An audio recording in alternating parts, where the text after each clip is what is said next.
مومیگم هرچی زرشک پلو تا حالا درست کردی بذار کنار، یه بار این زرشک پلو امتحان کن، مطمئناً میره تو برنامه غذایی هفتگیت. اول تیکه های مرغت خوب بشور و بعدم 2 طرفشان سرخ کن. وقتی میذاری تو منتوور نمک کمش بزن.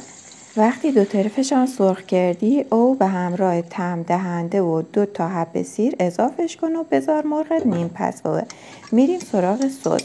یه پیاز نگینی خرد میکنیم و تو روغن سرخش میکنیم. هویج و فلفل دلمه ای اضافش میکنیم و یه 10 دقیقه با پیاز تفتش می‌کنیم. بعد رو به گوجه اضافش میکنیم و تفتش می‌کنیم که رنگ رو به گوجه بازوه.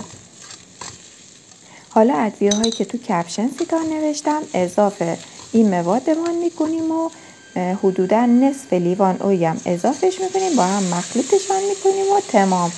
سس مرغ خوشمزه ما آماده بوی.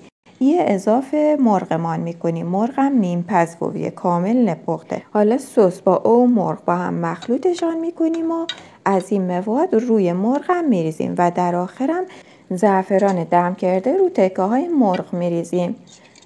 یه کمی دیگه سس رو تکه های مرغ میریزیم و به هم درش میبندیم که جا بفته. حالا میریم سراغ زرشک پلو.